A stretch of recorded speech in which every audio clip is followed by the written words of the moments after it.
사도 바울 선생님께서는 복음을 부끄러워하지 않았습니다.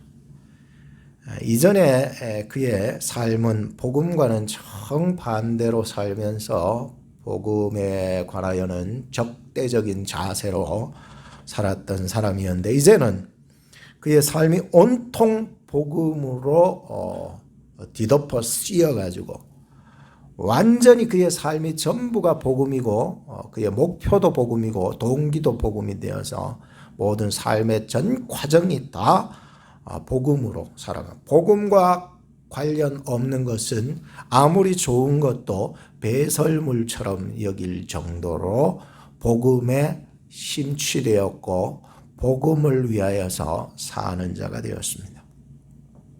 그래서 바울은 복음을 부끄러워하지 않았습니다. 마가복음 14장 51절에 보면은 한 청년이 벗은 몸에 배 혼니부를 두르고 예수를 따라오다가 무리에게 잡히매 배 혼니부를 버리고 벗은 몸으로 도망하니라, 이런 말씀을 하고 있거든요. 이 청년이 누군지는 잘 모르지만 학자들의 얘기는 마가복음의 저작자인 마가일 것이다 라고 해석하고 있고요. 이 청년이 벗은 몸으로 도망칠 만큼 예수님을 따르다가 붙잡힐 지경이 되니까 완전히 자기의 새벽나절이잖아요. 그러니까 아무래도 잠자다 온 것 같아요. 그러니까 덮어 씌웠던 그 혼이불을 벗어 제껴놓고 벌거벗은 몸으로 도망갈 만큼 부끄러워해서 야만했을까, 그죠?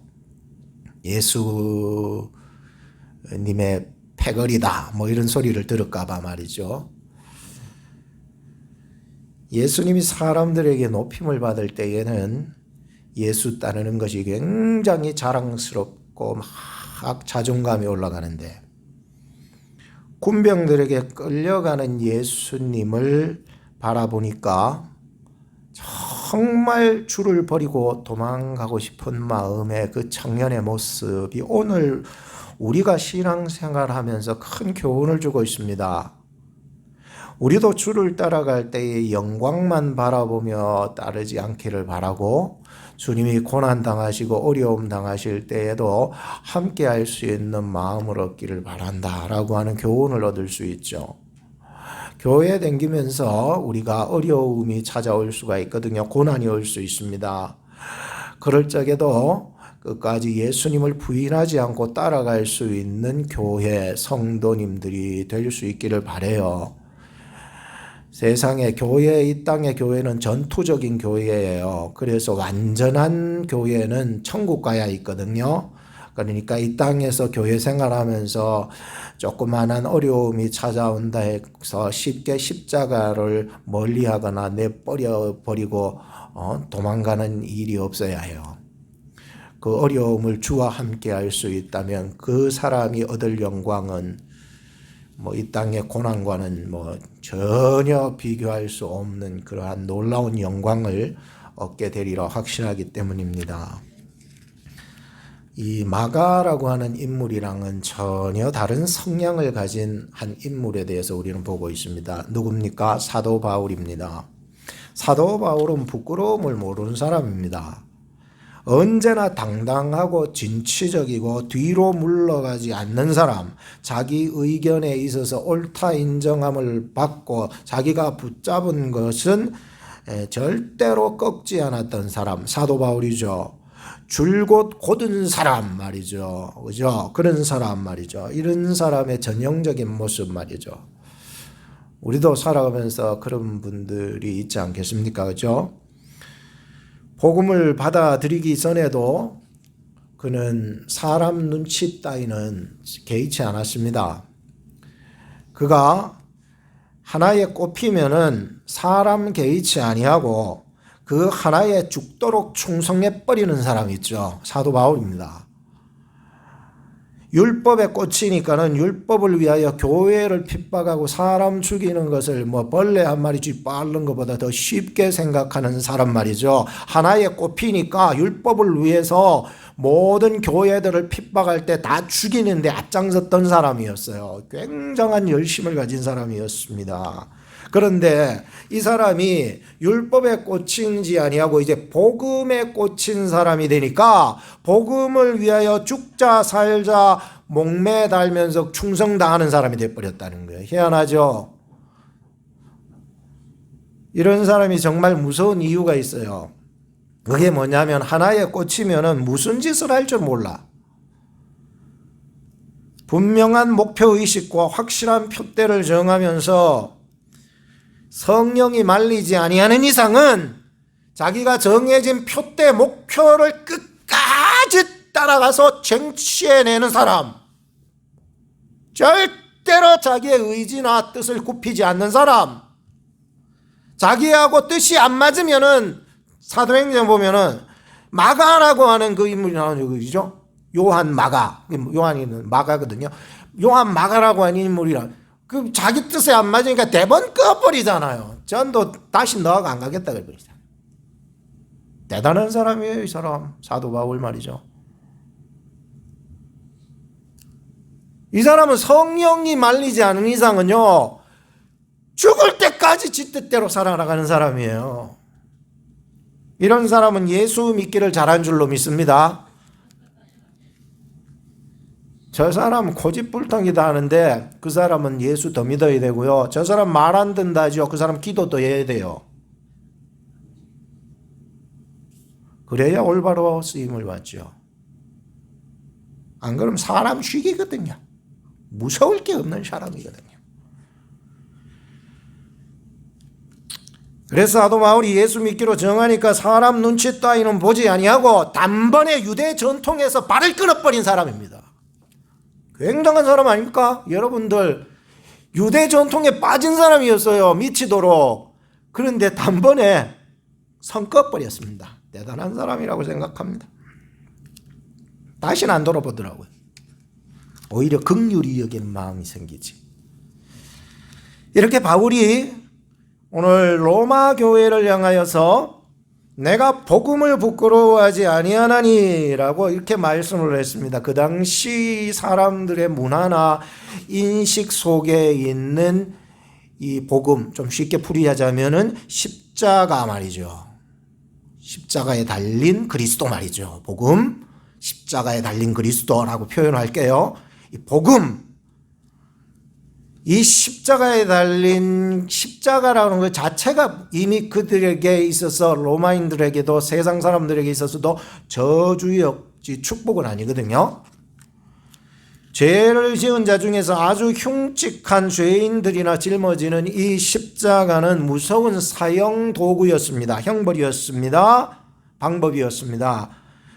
여러분 예를 들자면 누가 개를 죽이는 쇠꼬챙이가 그 피가 묻은 쇠꼬챙이를 가지고 와서 여러분들을 드리면은 여러분들 좋아할 사람이 어떻겠습니까? 뭐라고 하겠습니까?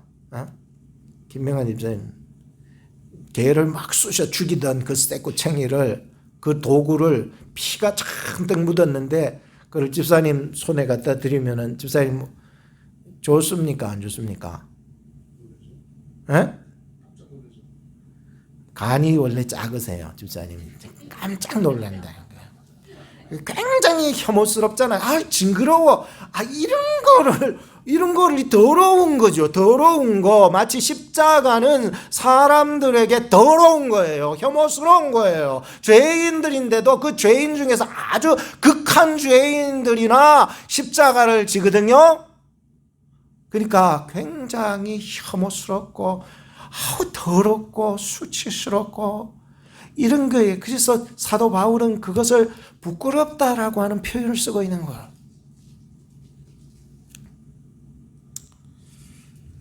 십자가 처형은 로마에도 있었습니다. 로마에도 있어서 나중에 이제 콘스탄티노플 그때 가서 이제 없애잖아요. 너무 지독하니까. 그러니까 이게 이 당시에도 보면은 로마에도 십자가 형틀이 있었는데 그 로마에서는 반항하는 노예라든지 국가의 반역하는 자들을 죽이는데 십자가 형태를 사용했거든요. 그러니까 이 로마에서도 이 편지를 받아보는 로마에서도 십자가에 대한 이것이 얼마나 수치스럽고 부끄럽고 징그럽고 더럽고 혐오스러운지를 누구나도 잘 알고 있었습니다. 로마인 사람들을 말이죠.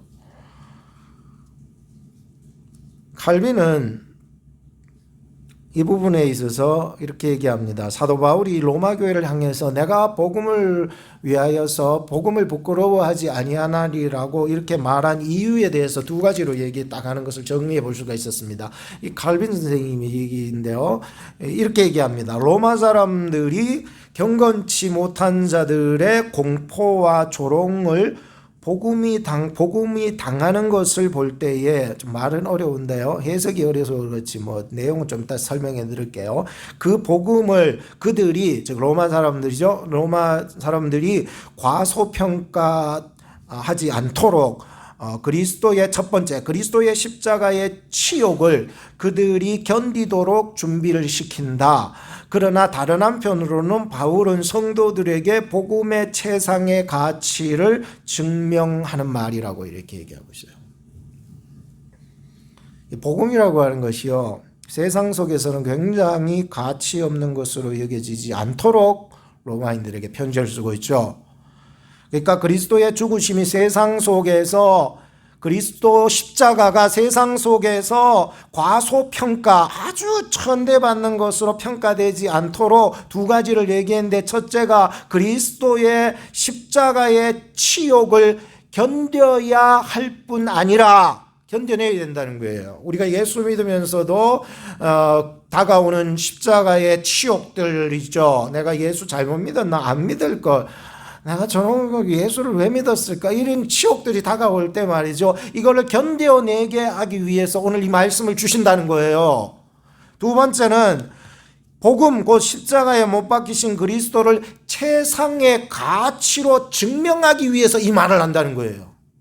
사도 바울이 이 말을, 내가 복음을 부끄러워하지 아니하노라는 말은 바로 오늘 우리로 하여금 이 십자가에 못 박히신 그리스도께로 말미암아 다가오는 이 치욕을 견뎌내게 할 뿐만 아니라, 또 하나는 바로 이 십자가에 못 박히신 예수 그리스도를 우리가 살아가면서 이 세상 속에서 최상의 가치로 증명해내야 된다는 거예요. 참, 이 한 가지 말씀에 학자들의 어떤 깊이가 느껴지지 않습니까? 그러니까 이런 거를 볼 때마다 야, 정말 대단하다. 내가 생각하지 못했던 건 칼빈이 이렇게 생각을 하고 있었고, 이 때문에 지금 내가 복음을 부끄러우지 않는다라고 하는 이 말씀을 주시고 계셨구나 생각하니까요. 오늘 이 말씀을 통해서 저와 여러분들은 바울이 이렇게 복음을 부끄러워하지 않았던 성경적 이유를 두 가지를 찾아보면서 우리도 마지막 이 복음에 대한 시간인데요, 도전을 받았으면 좋겠다라고 하는 것입니다. 첫 번째로는 16절 말씀입니다.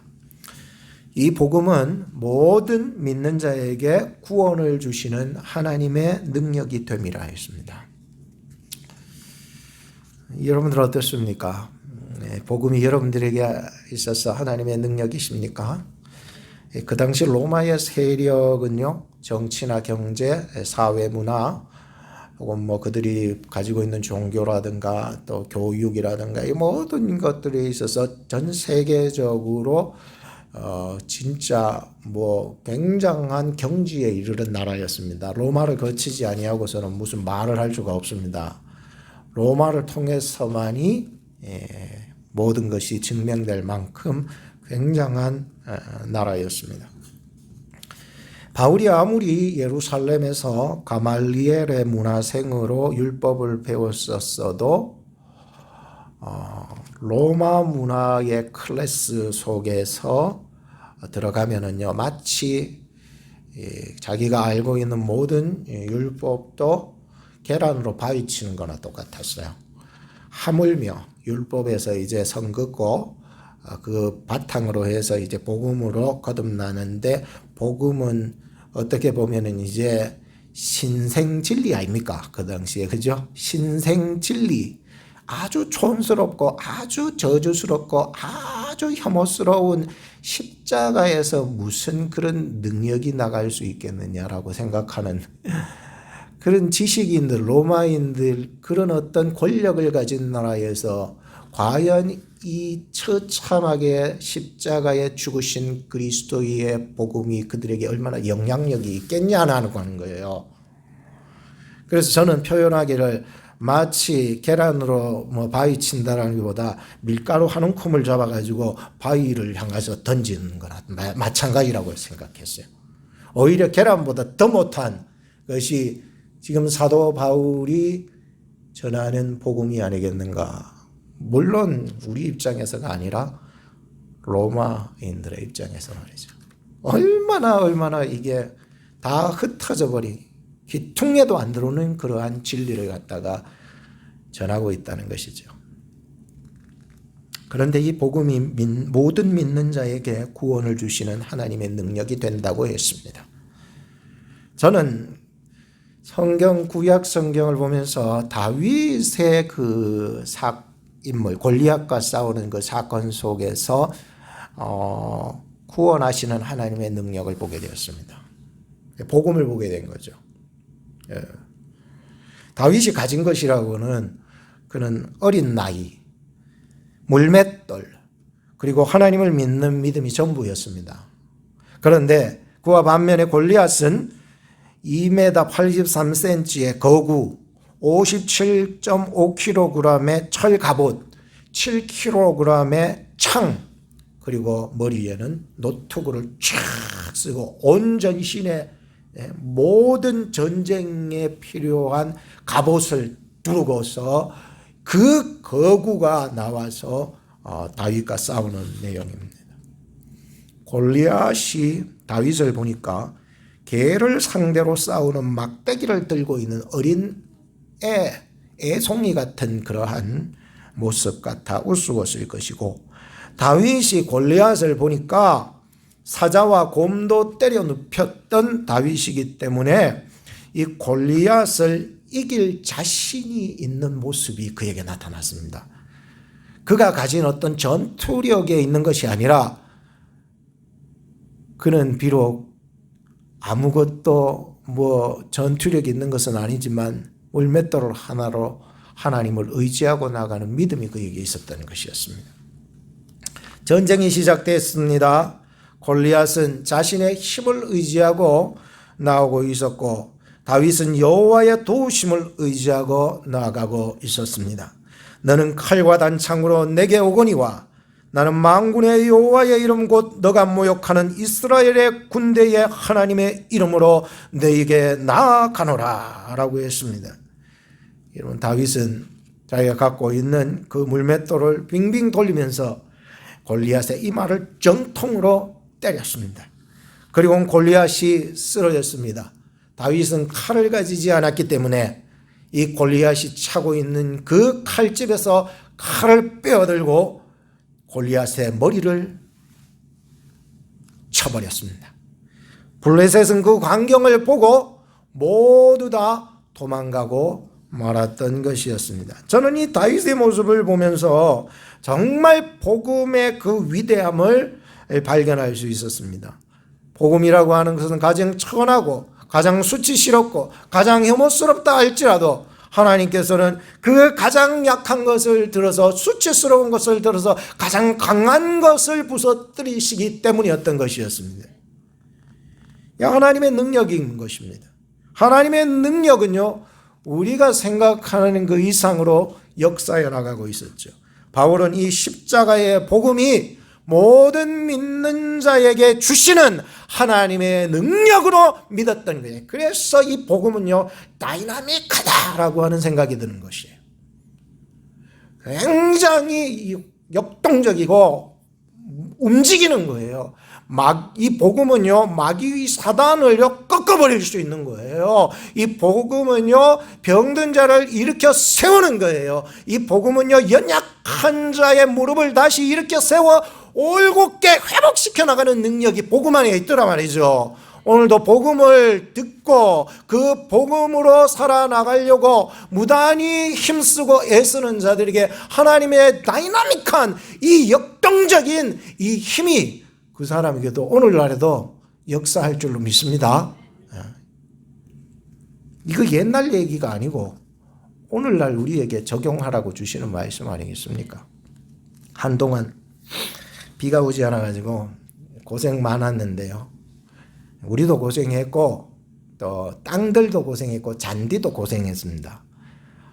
너무너무 이렇게 메마른 땅에 이제 한 번은 공원에 갔더니 땅이 쩍쩍 갈라졌더라고요. 정말로 야, 이렇게 메마를 수가 있나. 다 죽어가고 다 갈라지고 하는데 금요일 날과 또 오늘 새벽에 내린 그 단비가 대지를 촉촉하게 적셔준 거예요. 물론 뭐 흡족할 만큼은 아니지만은 그래도요, 밤새 내린 비로 잔디들이 얼마나 새벽에 일어나서 밖에 나가 보니까요, 이 잔디들이요 너무너무 좋아가지고 땅에서부터요 이 풀냄새를 확 풍겨나가가지고요, 야, 이게 살고자 하는 몸부림이구나. 이게 바로 역동적인 거구나. 복음은요 살리는 거거든요. 죽어가고 메마른 심령에 복음이 들어가면은요, 그곳에요 살아나는 냄새가요 확 풍겨나고요, 어떤 교회에 딱 들어가면은요 죽어가는 냄새만 나요. 그런데 어떤 교회를 딱 들어서는 순간요, 그 땅 밑에서부터 이 새싹이 다시 살아나는 냄새가요 확 풍겨나잖아요. 오늘 우리 교회가 그런 교회 되기를 바랍니다. 그런 교회 된 줄로 믿습니다. 이 교회 딱 들어가면은요, 이게 잔디와 땅에서부터 우러나오는 생명의 움트는 다이나믹한 이런 냄새가요 확 풍겨 그 사람을 감동시켜줘야 돼요. 분위기에서 이미 냄새에서 죽여줘야 돼. 구약 신약 초대교회 성경은 세 개로 딱 나누자면 뭐 나눌 수 없는 한 권이지만 그래도 나누자면 그렇게 세 개로 나눌 수 있지만, 이 말씀을 보면서 다 얘기는 할 수 없는데 구절마다 보면서 야, 정말로 이 하나님께서는 이렇게 예수 그리스도를 이 땅에 보내주셔서 우리를 구원해 주시는 놀라. 그래서 다시 그것부터 살리는 그 모습의 역동성을 성경 구절을 보게 되었는데요. 뭐 다 얘기할 수 없고 이사야서 35장이 저의 마음을 흔들었습니다. 희망의 소식이더라고요. 살더라고요. 그 말씀을 자꾸 읽으면 여러분들 힘들 때 이사야서 35장 읽어보세요. 삽니다. 살아납니다. 구약의 진정한 복음 아니겠습니까? 거기 다 얘기할 수 없는데 3절에 보면은 너희는 약한 손을 강하게 하여 주며 떨리는 무릎을 굳게 하여 주며 겁내는 자에게 이르기를 너는 굳세게 하라. 두려워 말라. 보라, 너희 하나님이 오사 보수하시며 보복하여 주실 것이다. 그가 오사 너희를 구하시리라 하라. 그때에 소경의 눈이 밝을 거며 귀머거리의 귀가 열릴 거고 그때에 저는 자는 사슴같이 뛸 거며 벙어리의 혀는 노래하리니 이는 광야에서 물이 쏟겠고 사막에서 시내가 흐를 것임이라. 힘이 나지 않습니까? 또 마태복음 11장 5절 말씀에 딱 보면 예수님께서 가난한 자들에게 복음이 전파되는 것이라고 해석을 해주시는데, 이 해석이 바로 이사야서 35장에 나오는 그 말씀을 가지고서 예수님은 복음이 전파되는 것이다 라고 해석을 하셨어요. 그러니까 이 이사야 35장이 얼마나 복음적이라고 하는 것을 예수님이 증거한 거죠. 이 마태복음 11장 5절 보면 소경이 보며 안진뱅이가 걸으며 문둥이가 깨끗함을 받으며 귀머거리가 들으며 죽은 자가 살아나며 가난한 자에게 복음이 전파된다 하라. 예수님 얘기거든요. 오늘 뭐 육체적인 어떤 질병에서 고침받고 헤어나는 것이 아니라 우리는 영적인 귀머거리요, 봉사요, 벙어리요, 가난한 자인 거예요. 영적으로. 영이 있어야 보이거든요. 성령께서 여러분들을 주장하여 주셔서 주님, 내가 복음을 받아들여야 되는 사람이네요. 발견이 있어야 돼요. 그리고 복음의 메시지를 전파하라고 하는 것인데 이걸 전할 때에 예수 그리스도를 영접할 수 있기를 바라요. 사도행전에 보면은 이 복음의 메시지들이요, 얼마나 놀랍게 사람들을 돌이키고 막 귀신들이 막 나가 떨어지게 되고 말이죠. 막 놀라운 일이 벌어지고 말이죠. 사도 바울 선생님의 앞치마, 사도 바울 선생님의 손수건, 그거 가지고 가가지고 병든 사람 위에다가 던져버리니까 막 그 사람들이 회복되고요. 귀신이 막 수건 던져버리니까 수건이 탁 귀신이 휙 도망가고 말이죠.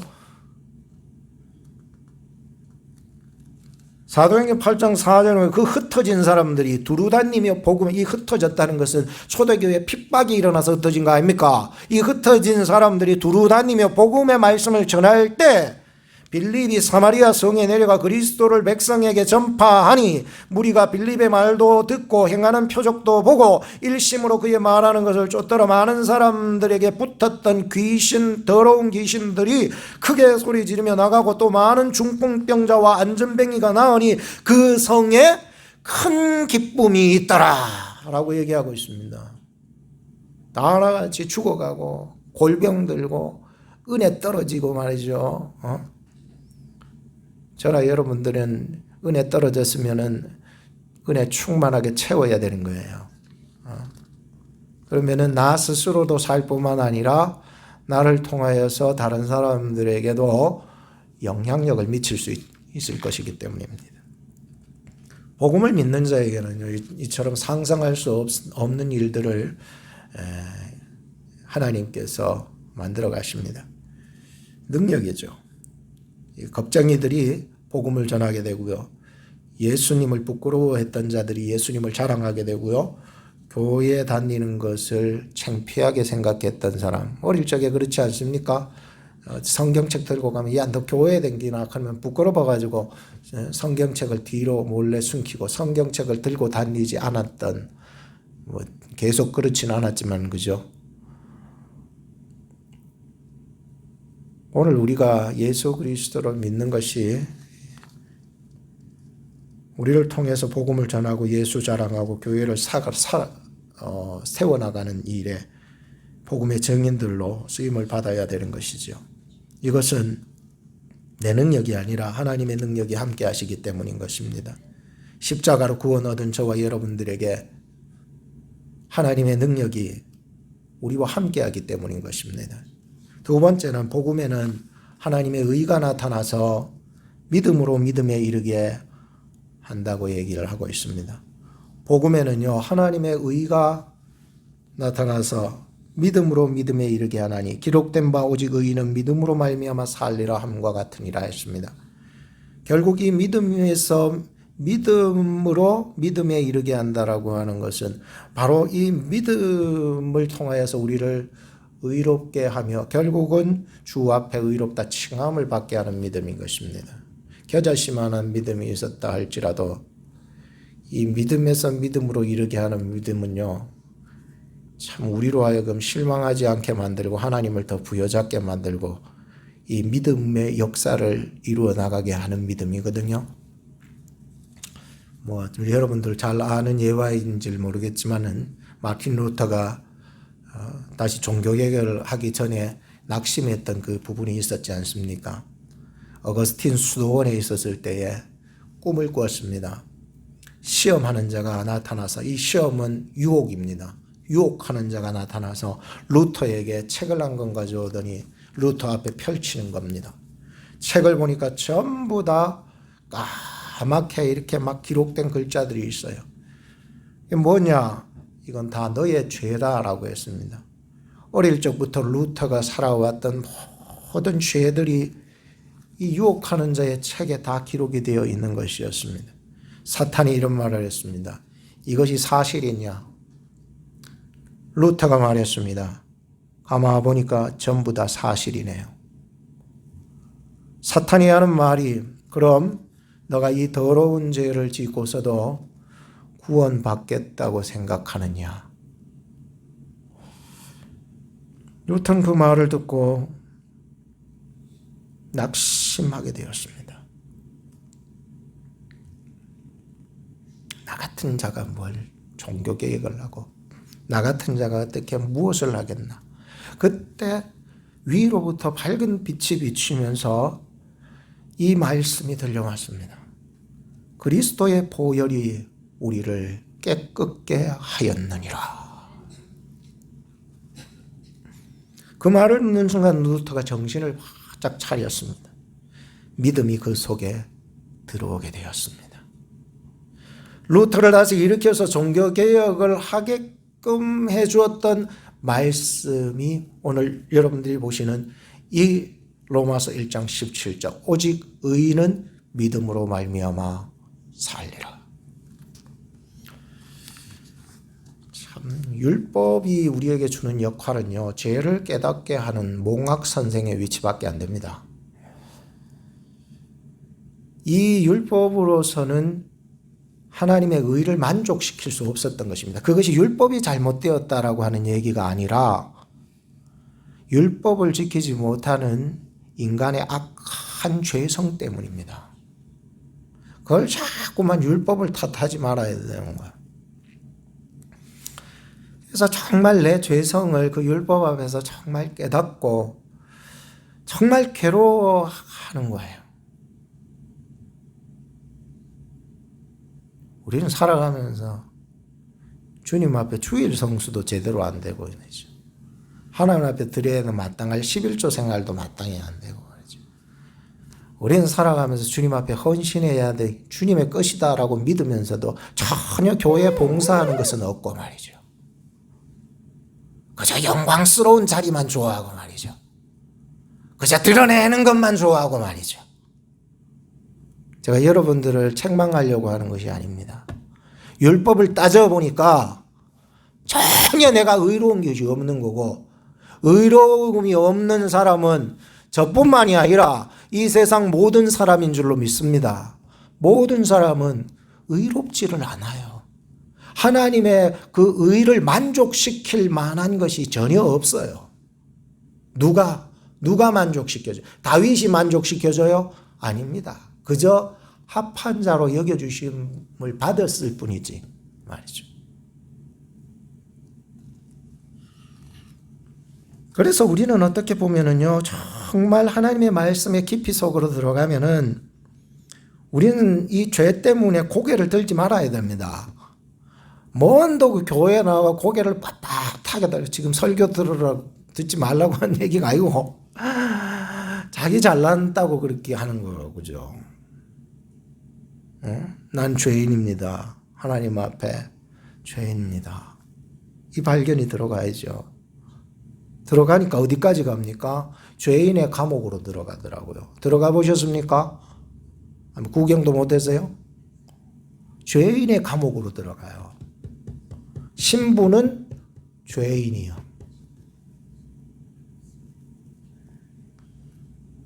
그러니까 그 속에서 늘 낙심하는 거예요. 괴로워하는 거예요. 사도 바울 선생님도 엄청 괴로워했잖아요. 이때 복음은요, 죄로 인해 갇혀있는 그 죄인의 감옥에서 자유케 하는 거예요. 이게 복음의 역할이거든요. 얼마나 감사한 줄 모르겠어요. 오직 의인은 믿음으로 말미암아 살리라. 첫째로 이 복음은요, 우리를 의인 되게 해주는 거예요. 죄인인 신분의 변경이 일어납니다. 죄인인데 끄잡아내서 죄 없다고 이제 의인 됐다고 말이죠. 제가 미국 살면서 판사 앞에 한번 불려가 봤습니다. 속도가 마을에 들어가면서요, 뭐 35, 15, 그것도 구성탱이 어디 요만하게 붙여놔 놓고는요, 숨어 있다가 잡더라고요. 그것이다 하면 내가 한 40 정도, 35나 40을 밟았는 것 같아요. 15마일이었는데. 경찰이 따라오더니 서라고 그래가지고 섰습니다. 그러더니 그거를 끊어주더라고요. 티켓을 끊어주는데 몇 날 며칠 날 이곳에 와서 거기까지 1시간 20분 걸려요. 30분인가 뭐. 1시간 30분씩 걸려가지고 아니 세상에서 그거 가가지고 또 재판을 받아야 된다 그래가지고. 근데 그 재판 받는 기간 동안은요 나는 뭐예요? 죄를 지은 죄인이 된 거예요. 불법한 자가 되는. 마음에 평안이 없어요. 그 당일이 되었습니다. 당일이 돼가지고 거기까지 차 타고 갔어요. 가가 판사 앞에 섰습니다. 근데 내보다도 더 무서운 사람들이 있더라고요. 뭐 주황색 옷을 입고 발에다가 쇠사슬을 묶고요. 칠레 이렇게 걸어가는 한 몇 사람이 있더라고요.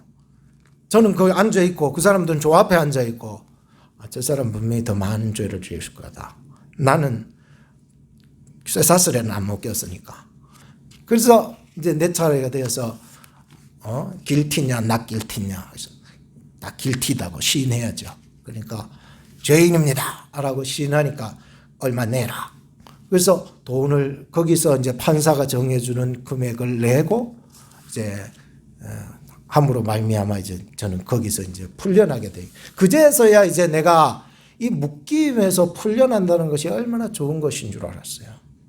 여러분들이 의인이 된다라고 하는 것은요, 그저 뭐 아이고 의인이다라고 그런 게 아니라요.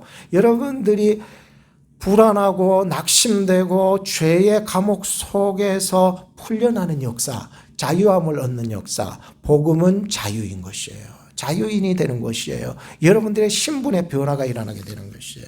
또한 이 복음이라고 하는 것은 믿음을 가지게 합니다. 참 믿을 수 없는, 이 믿음에서 믿음에 이른다고 하는 것은요, 믿을 수 없는, 전혀 믿겨지지 않는 일을 믿게 되는 데까지 이르는 거거든요. 사도 바울 선생님이 지금 전혀 믿을 수 없는 일을 믿고 있는 것입니다. 뭐 그래서 남들 볼 때에는 그 사람 자체가 벌써 유대 전통주의자인데 예수 믿는 걸로 바뀌었으니까 그 자체로도 믿을 수 없는 일인데, 사도 바울 선생님 자체로도 정말로 자기가 율법에서부터 이 복음을 위해서 살아가는 자가 되었다라고 하는 것은 도저히 믿을 수 없는 일이거든요. 저나 여러분들에도 믿을 수 없는 믿음의 역사가 있기를 바라요. 사도 바울뿐만 아니라 우리 모두가 정말로 회심자의 모습으로 나아갈 때에 하나님은 믿음을 함께 주시는 거예요. 이 구원의 서정에 보면은 회심과 믿음이 붙어 있잖아요. 그만큼요, 하나님 앞에 나아가 정말 내 죄에 대해서 철저한 회개를 통해서 그 사람이 믿음으로 더 나가게 된다는 거예요. 우리가 참 믿음을 가지게 될 때에 누가 제일 좋아하실까요? 하나님이 제일 좋아하셔요. 믿음이 없이는 하나님을 기쁘시게 할 수 없다고 말씀하고 있거든요. 하나님이 제일 좋아하시는 거예요. 하나님 내게도 이런 믿음을 주시옵소서. 복음적인 믿음 말이죠. 십자가에서 은혜 받은 믿음 말이죠. 눈물 흘려봤던 믿음 말이죠. 그 십자가에 죽으면서 나를 부활시켜 주실 것을 믿는 믿음 말이죠. 죄인인 나를 의인되게 해주셔서 영생 천국을 주신 것 감사하는 믿음 말이죠. 마지막으로 복음은 숨쉬게 합니다. 살게 하는 거예요. 여러분들이 그 누군가로부터 숨통이 트이는 것을 느껴본 적이 있으십니까? 아니면 누군가의 숨통을 쪼이고 있습니까? 에? 잘 들어요. 남편이 부인이 숨통을 쪼이면 복음적인 사람 아니에요. 부인이 남편 숨통 쪼이고 앉아있으면 그 복음적인 사람 아니라는 거예요. 복음은요, 오직 의인은 믿음으로 말미암아 뭐 한다고요? 사는 역사가 일어나요. 살려야죠. 교회 오면 숨통 쪼이려고 저거 두고 보자 그러고, 그거 아니에요. 집에 가면은 저 인간 저거 내가 숨통을 쪼인다고 그러지 마세요. 숨 좀 쉽시다. 옆 사람한테 얘기하세요. 숨 쉬면서 합시다. 숨 좀 쉬면서 살자고요. 왜 그렇게 빡빡하게요 말이죠. 아멘 좀 하면 어디 덧나나? 조마자 하면서 말이죠. 뭐 그렇게 숨통을 쉬어요. 그건 복음적인 게 아니에요. 남들이 봐도 이거는 사망의 자리지 이건 복음의 자리가 아니라는 거예요. 나 또한 누군가에게 있어서 숨통을 조이는 사람이 되어서는 안 된다는 것이죠. 저 말씀을 이렇게 준비하면서요. 나를 살게 하는 찬양을 하나 드렸습니다. 찬송 471장 십자가 그늘 밑에 나 살기 원하네. 그 밑에 나가야 사는 걸 알기 때문에 여러분 하나님으로부터 더 은혜를 받으셨습니까? 사명을 받으셨습니까? 직분을 받으셨습니까? 나의 사도된 것은 사사로이 된 것이 아니라 사람에게서 나온 것이 아니라 하나님이 예수 그리스도에게 주신 것이라. 이런 사람은요 하나님 앞으로 더 나가게 된 거예요. 살기 위해서라도 나가야죠. 살리기 위해서라도 나가야죠. 십자가 그늘 밑에 나 살기 원하네. 저 햇빛 심이 쬐이고 또 짐이 무거워 이 광야 같은 세상에 나 방황할 때 주 십자가의 그늘에 내 쉴 곳 찾았네. 여기구나. 여기가 나를 살리는 거구나. 결론을 짓겠습니다. 이제 한 달이 어느덧 이렇게 빨리 지났네요. 벌써 7월 달이 훅 지나버렸습니다. 오늘로 이제 7월 달 마감하는데요. 한 달 동안 복음을 생각하면서 나 스스로에게도 복음은 십자가에 달리신 그리스도이시다 라고 증거하고 싶습니다. 내게 맡겨주신 그 십자가를 벗어버리는 유혹을 이기고 하나님의 뜻을 이루며 살려고 무단히 노력하지만은 상대방의 눈이 만족하지 않아요. 내가 열심으로 목회해도요 어떤 사람의 눈에는 만족되지 않아요. 하나님의 눈에도 만족되지 않는 거예요. 그래서 나 자신을 보면 늘 부족투성이고 연약함 투성이고 죄스러운 게 투성이고 그런 마음 그런 생각 그런 행동이 막 찾아오는 거죠. 그런데 오늘 말씀이요 그 모든 것들을 뒤엎어버리고 말이죠 나를 다시 일으켜 세워주시는 말씀이라는 것이 확신이 확 들어버렸습니다. 이래서 사도 바울이 로마서 1장 17절을 증거하고 있었구나.